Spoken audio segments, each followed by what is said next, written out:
Bonsoir à toutes et à tous, merci d'être fidèles au rendez-vous du Petit Pilier. Nous allons décortiquer toute l'actualité du ballon ovale en Nouvelle-Aquitaine. Et ils sont là, ils sont bien, ils sont en pleine forme. Nos deux spécialistes du lundi soir, Dorian Malvezin, bonsoir. Merci d'être avec nous. Ce soir, une fois de plus, un titulaire quasiment, Dorian, de cette émission. Et à vos côtés, un autre titulaire, Nicolas Paolorsi, également journaliste spécialisé en sport, en rugby en particulier. Messieurs, tout va bien? Bon week-end? Bon week-end. Super week-end, tout va bien. Alors voici ce dont nous allons parler ce soir, les thèmes de ce petit pilier. D'abord le top 14 avec les gagnants de cette première journée retour. Il y en a, top 14, les perdants, parce qu'il y en a encore dans cette première journée retour du championnat.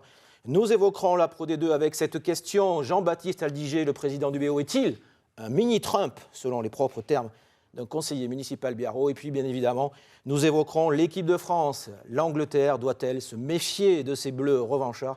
Ça sera pour la fin de l'émission. D'abord, messieurs, le top 14, les gagnants, on le disait, il y en a eu ce week-end, à commencer par Agen, qui a gagné le match de la dernière chance à Bayonne. Oui, le match peut-être de la dernière chance, mais c'était face à un concurrent direct, donc l'Aviron bayonnais, 23-22 jusqu'à la fin de match. Il y aura un autre match presque décisif, ce sera Castres, la semaine prochaine, mi-février, pardon. On va voir le 15 février, parce que c'est vrai qu'il y a 2 semaines de pause pour les rugbyman. On va voir ce que ça va donner face aux Castris qui ont perdu 27-0 face au Racing 92. Ce sera peut-être aussi un match décisif pour la suite. Agen à la fête, on le voit sur les tweets avec le maire d'Agen qui participe à la fête. Ils n'ont rien gagné, ils ne sont pas encore maintenus, ils n'ont pas rien gagné, ils ont gagné à Bayonne. Ils sont sauvés déjà les Agenais ou pas? Non, non, du tout, mais ça va leur faire un bien fou. Ils restaient sur 11 défaites consécutives, toutes compétitions confondues. Alors on prend la Coupe d'Europe dans ces statistiques, donc il faut relativiser ces chiffres parce qu'on sait qu'Agen, la Challenge Cup, ils ne la jouent pas, ils envoient quasiment l'équipe Espoir. Mais c'est vrai que moi j'avais commenté pas mal de matchs d'Agen ces derniers temps en top 14 et on sentait que Christophe Lossuc commençait à être marqué parce qu'à chaque fois ça jouait à rien les matchs. Ils perdaient certes, mais de 3 à 4 points à la maison contre des gros. Ils avaient perdu de très peu contre Toulouse à Armandie. Là ça y est, ça bascule. En plus face à un concurrent direct, face à des Bayonnais qui, eux, pour le coup, sont vraiment dans le dur. Donc, mentalement, ça va peut-être les faire basculer du bon côté de la chose. Et puis, on le disait, il y a Castres, mais il y a aussi Brive qui va arriver et Pau. Donc, en gros, la saison du SUA, elle va jouer dans les 3-4 prochains matchs. Agen relancé, on peut dire ça? Oui, vous relancez face à l'Aviron bayonnais, mais il faudra confirmer derrière. Comme disait Nicolas, c'est vrai qu'à chaque fois, il perdait de quelques points où il fallait qu'il y ait un fait de match, mais face à Toulouse, il fallait qu'il se trompe d'endroit par rapport à la touche. Voilà, c'est vraiment que des faits de match. Christophe Lossuc en avait marre. Ça va leur faire du bien, je pense, cette victoire face à Bayonne. Ils sont plus derniers. Donc, mentalement, c'est super important. Vous regardez le classement le lundi matin, vous n'êtes plus dernier. Pour préparer les matchs qui arrivent, quand même, c'est un sacré bol d'air. Agen gagnant donc, de ce week-end. L'autre, ou en tout cas un des autres, c'est Brive, incroyable vainqueur de la section paloise, 33-26, après avoir été mené 26-13. C'est quoi alors là qui a fait la différence? C'est la force mentale des Corésiens, c'est les boulettes des Palois, c'est le manque de maîtrise des Béarnais, c'est un peu tout? Est-ce que c'est Brive qui le gagne ou est-ce que c'est Pau qui le perd celui-là? Franchement, je pense que c'est Pau qui le perd. Avec 2 essais à la fin, quasiment. Ouais, 2 essais à la fin, au buzzer, avec un ballon arraché dans les derniers instants qui donne une dernière possession aux Brivistes et derrière, ils vont marquer. Brive, on sait, c'est une équipe qui a du caractère. Maintenant, ils ont 9 points d'avance par rapport au dernier du top 14. Donc, ils ont une marge assez conséquente sur le maintien.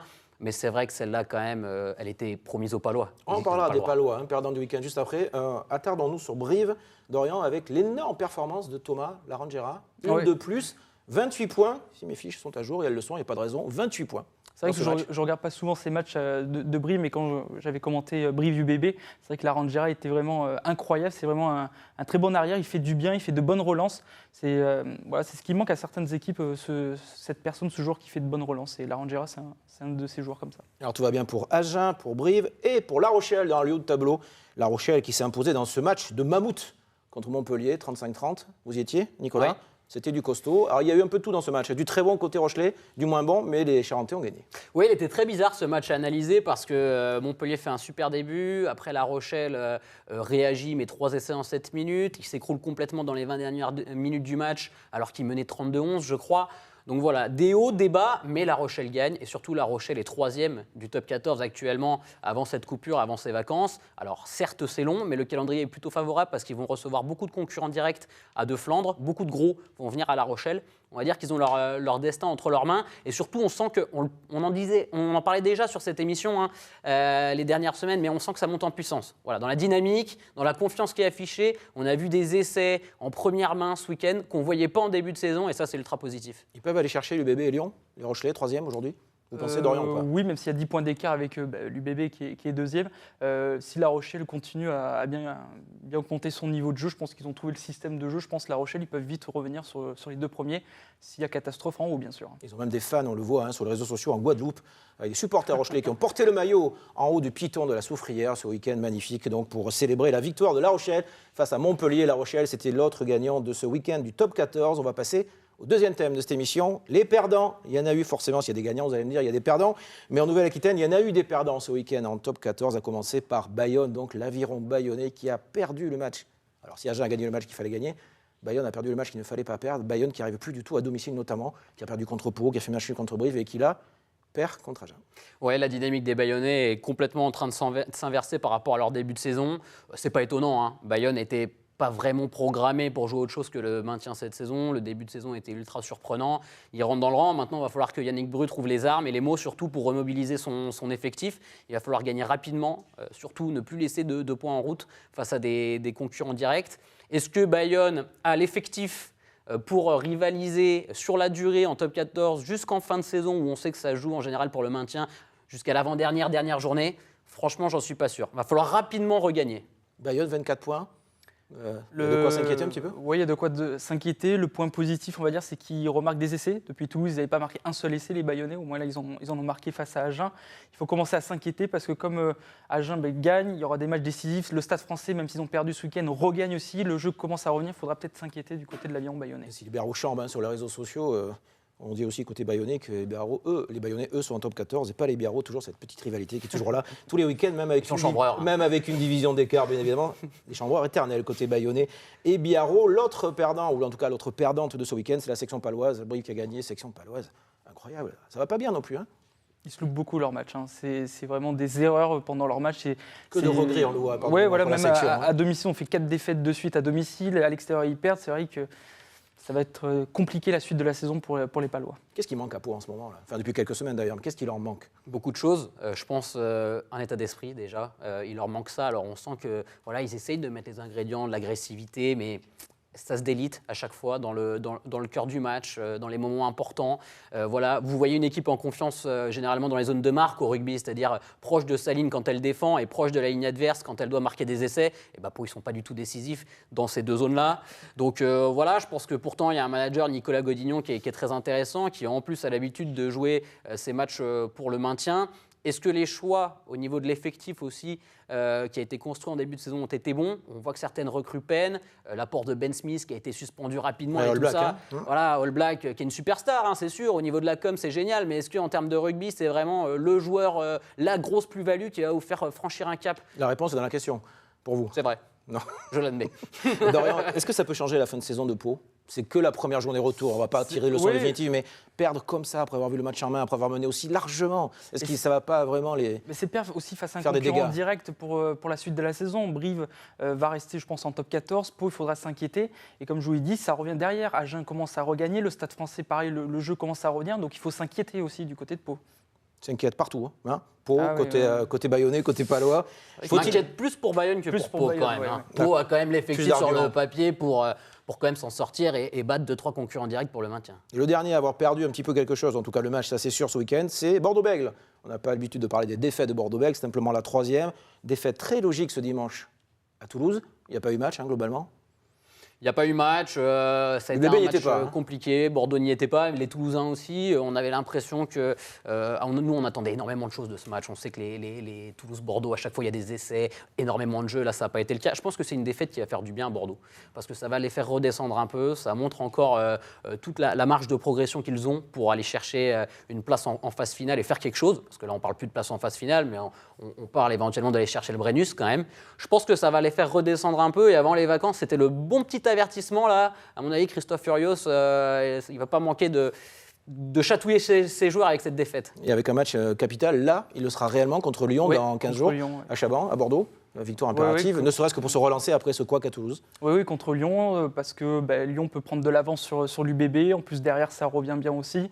L'UBB, c'est vrai qu'ils sont en apprentissage. On ne va pas crier au scandale parce qu'ils ont perdu face au Stade Toulousain. C'est le champion de titre, Toulouse le Stade Toulousain, reste quand même. Toulouse, même s'ils ont eu des difficultés en début de saison parce qu'il y a eu la Coupe du Monde. L'UBB a été mangé presque dans tous les secteurs de jeu. Bon, la touche, on ne va pas reparler. Il y a certains joueurs comme Scott Higginbotham, je ne l'ai pas senti dans le match. Il était un peu décevant. Il est absent sur le premier essai un peu déjà. Oui, sur le premier essai. Bon, Jean-Baptiste Dubié qui fait la passe à Colby. Il ne faut pas faire des erreurs face à cette équipe.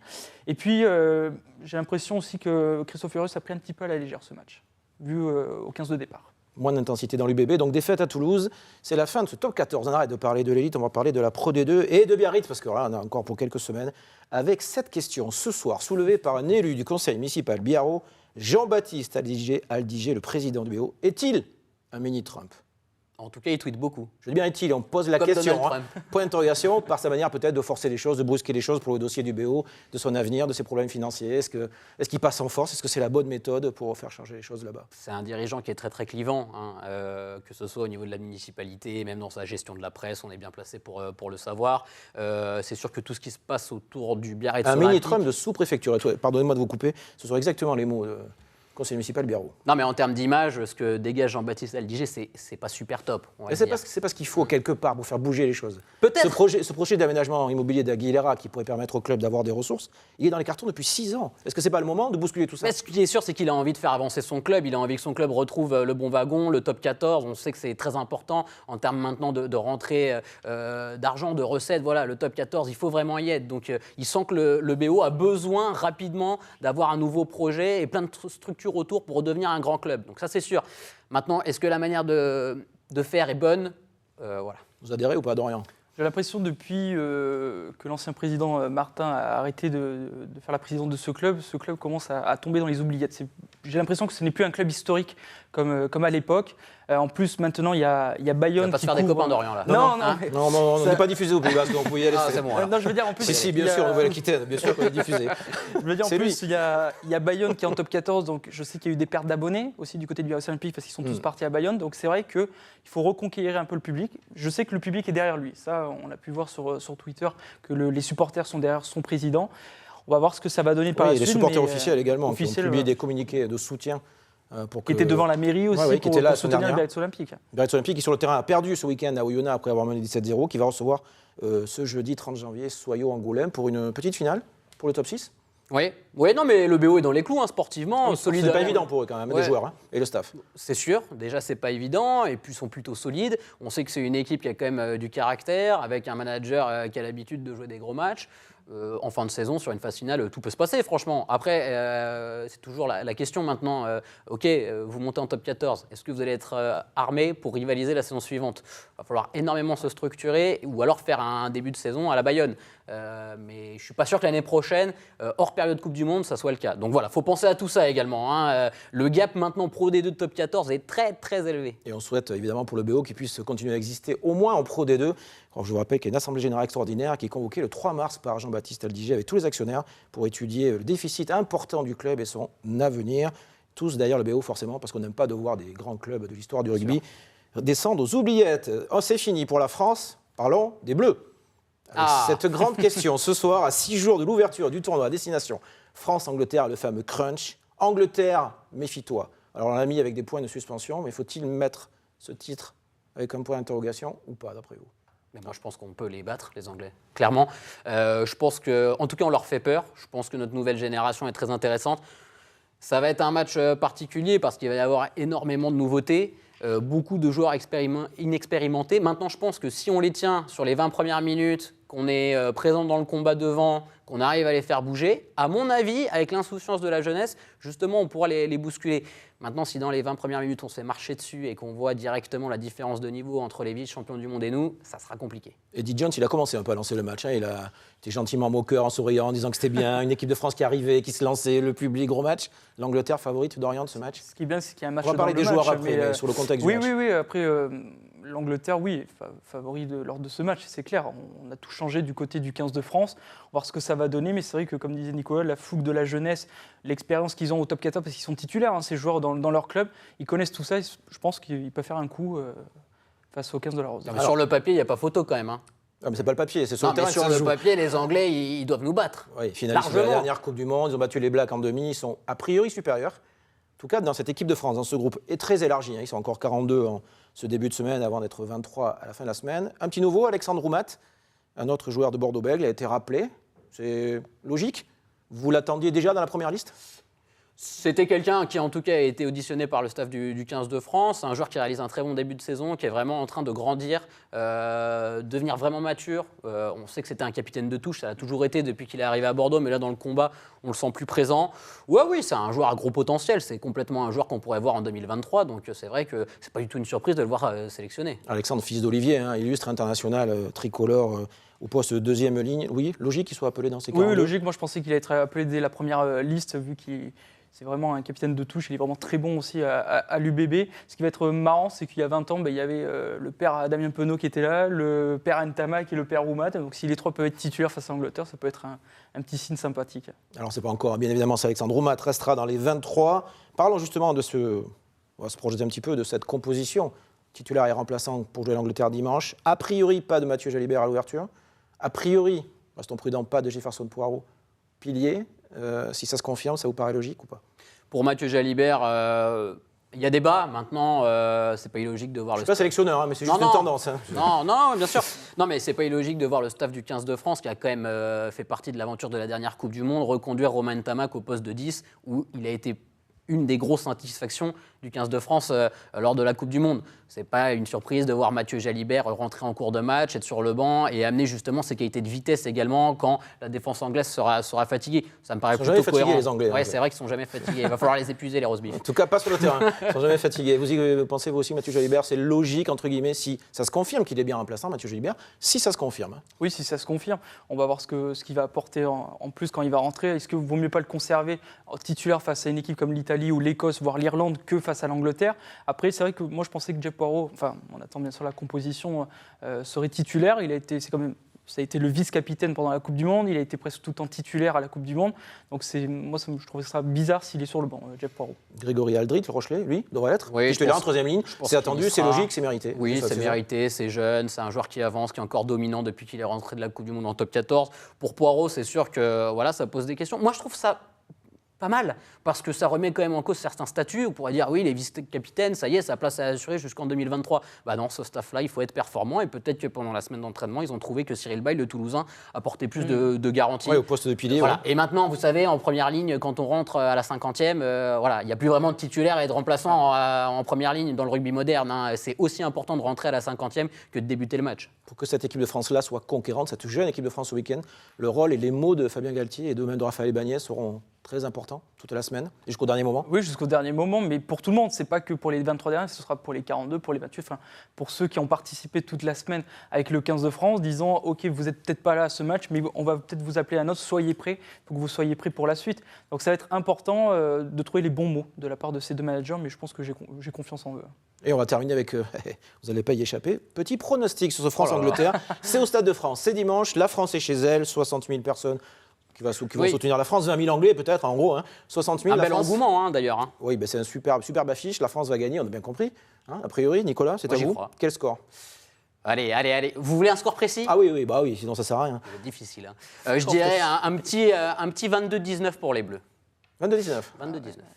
Avec des essais, évidemment. Oui, bien évidemment. C'est français. Et c'est français. 22-19. Vous voulez le marqueur d'essai aussi ? Non, quand même pas, parce qu'au rugby c'est chaud. Autant au foot on peut y arriver sur les pronostics, autant au rugby c'est plus compliqué. 22-19 pour la France évidemment, Nicolas. Et pour vous, Dorian, la France ? Ouais, la France aussi, je pense 25-15, avec un essai de Teddy Thomas. Je me mouille, moi. Vous croyez vraiment victoire de la France contre l'Angleterre ? Non, mais il y a un peu de chauvinisme. Oui, un peu de supporter, c'est évident. On a tous envie que cette France-là mais regagne. on parlait de cet engouement, le Stade de France qui sera plein, une nouvelle génération, des jeunes joueurs qui savent gagner avec les moins de 20. Ouais, pourquoi pas ? La France n'a jamais été aussi forte que quand elle n'est pas attendue. C'est maintenant qu'il faut le prouver. C'est l'histoire du rugby français Histoire historique du rugby français, c'est tout le mal que l'on souhaite aux Bleus qui joueront l'Angleterre dimanche, début du tournoi à destination. Et pour le top 14, rendez-vous mi-février. Et la Pro D2, il y en a cette semaine. Merci messieurs d'avoir été sur Bonnes ce plateau vacances. encore ce soir. Bonnes vacances. Non, il n'y a pas de vacances, on travaille. C'est pas parce que le rugby s'arrête que nous, on ne travaille pas. Merci d'être avec nous et d'être resté avec nous ce soir. De retour au vestiaire, le petit pilier, bien évidemment. Rendez-vous lundi prochain, même endroit, même heure, pour débriefer en longueur, en largeur et même en hauteur, comme vous voulez, ce France-Angleterre. À lundi, belle semaine à vous.